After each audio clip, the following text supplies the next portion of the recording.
तो मेरी सास ही बताई थी कि हड़िया कैसे बनाया जाता है, तो उन्हीं के माध्यम से सीखे। और दारू में तो हम बचपन में हम देखे थे, अपने मेरी माँ बनाती थी, क्योंकि हम लोग का जिंदगी ऐसा हो गया था ना कि हम लोग छोटा छोटा थे, उसी समय हमारे पापा एक्सपायर कर गए थे। जो कहानी मेरी माँ का साथ बीता वही कहानी सेम टू मेरा ही साथ बीता।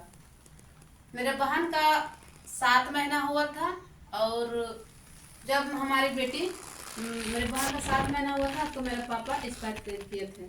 और वही घटना मेरे साथ भी हुआ। मेरे छोटी वाली बेटी का 8 महीना हुआ और मेरे हस्बैंड एक्सपायर कर गए।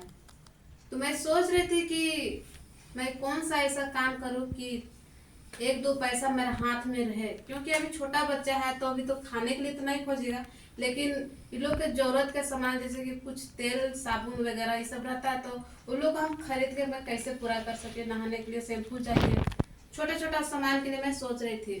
क्योंकि मेरे सास तो अपोलो में काम करती थी, तो हम तो मुंह खोल के तो मांग नहीं सकते थे।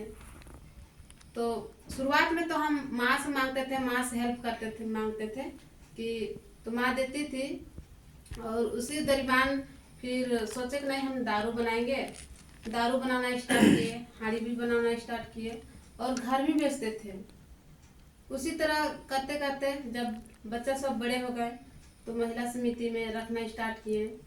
और हमारी मामी सास, जो आप लोग भी देखे हैं, हमारे सीनियर अप्लाइंट हुए पम्मी मैडम, वरुण सर, वो खुद अपना ही मामी सास हुए। और वो ऐसे हम लोग दोनों मिलकर महिला समिति में काम करना स्टार्ट किए। और कहीं भी जाते थे तो दोनों साथ में जाते थे। सेमिनार जैसे कि मीटिंग वगैरह हो गया ब्लॉक का, हम लोग दोनों साथ में जाते थे। जब वो बिजनेस को हमसे पहले ही देखी, कमरे में जाके वो देखी, सुनी, समझी और विश्वास की और बिजनेस में आ गई। बिजनेस में आने के बाद ये होता है ना कि हम लोग कोई भी चीज़ देखते हैं तो दूसरे के सामने मतलब बात करते हैं कि ऐसा ऐसा चीज़ देखे, लेकिन हमको नहीं पता नहीं उसको हमको बिजनेस में लाना ही था कि क्या अगर बताएंगे तो अगर पहले बताने से वो विश्वास नहीं करेगी, इसलिए नहीं बताई। और एक दिन बोली कि चलिए आपको ले जाएंगे ट्रेनिंग। तो हम सोचे भाई ब्लॉक का ही ट्रेनिंग होगा, तो गए वहाँ कमरे, भाड़ा वाड़ा सब तो वही लगा दी, जो खाना है सो खिलाई। तो वहाँ गए, उसके बाद प्रोग्राम देखे। उसमें हम बिजनेस प्लान नहीं देखे थे, वो प्रोग्राम देखे थे। प्रोग्राम देखे तो प्रोग्राम तो भाई कहीं भी मेला लगता था सबको अच्छा लगता है।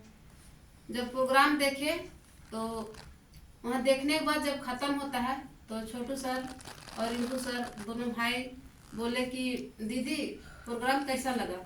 हर एक को तो प्रोग्राम अच्छा लगता है, तो बोले प्रोग्राम तो अच्छा है लेकिन काम क्या है, हम तो काम तो नहीं देखे हैं, अगर देखेंगे तो अच्छा लगेगा तो करेंगे।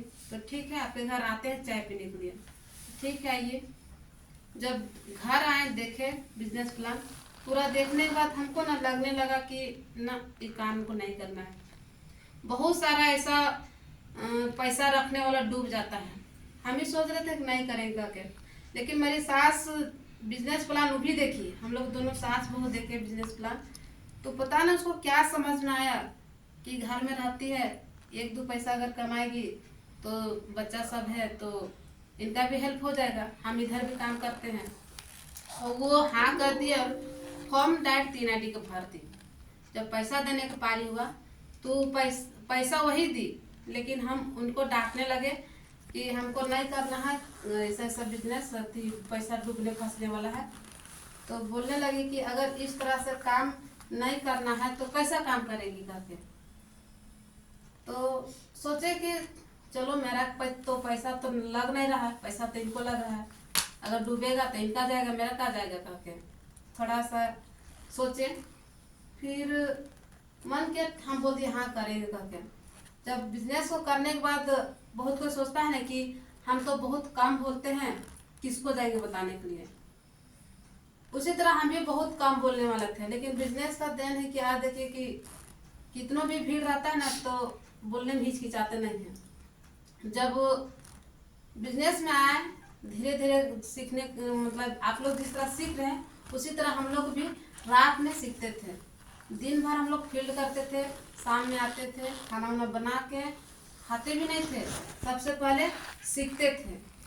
1:30 से 2 बजे रात तक हम लोग सीखते थे। हम, छोटू सर और पम्मी मैडम तीनों सीखते थे। इतना जोर जोर चिल्ला चिल्ला के बोलते थे, अगल बगल वाला लोग, उन लोग का ना, हम लोग भी नींद हराम कर देते थे। और वो लोग बोलते थे कि लोग ना सोती है ना सोने देती है, क्या करती है लोग रात भर।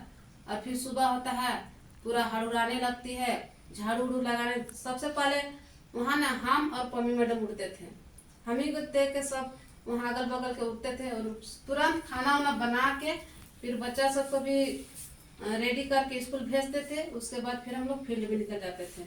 इसी तरह हम लोग काम करते गए।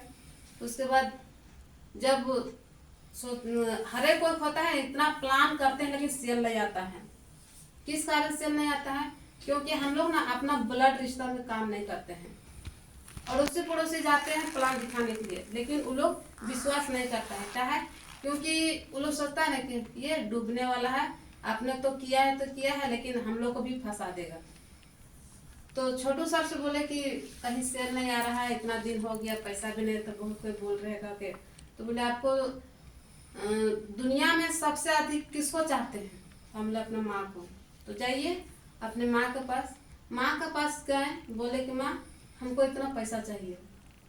प्लान नहीं दिखाए तो माँ है से तुरंत वहाँ से पैसा दी और वही देखिएगा आज आशीर्वाद के रूप में हमको मिला। और इतना सारा टीम बना कि आज देखिए पूरा रांची भी जानते हैं, रामगढ़ भी जानते हैं, यहाँ तक कि आप लोग को भी नहीं जान रहे थे, आप लोग को भी जान गए। कहीं ना कहीं किन्हीं न किन्हीं के माध्यम से आप लोग मेरे नीचे हैं। आज देखिए हम फर्स्ट बार आप लोग के यहाँ घर में आए हैं और मैं थैंक्स करना चाहती हूँ हमारे senior upline Chhotu sir, Rinku sir, Avinash sir, Prakash sir और हमारे बिजनेस में जानने वाले महान गुरु पम्मी मैडम और वरुण सर के लिए एक बार जोरदार तालियां। तो इतना ही बोल के अपने वाणी को विराम करती हूँ। सो थैंक यू, धन्यवाद।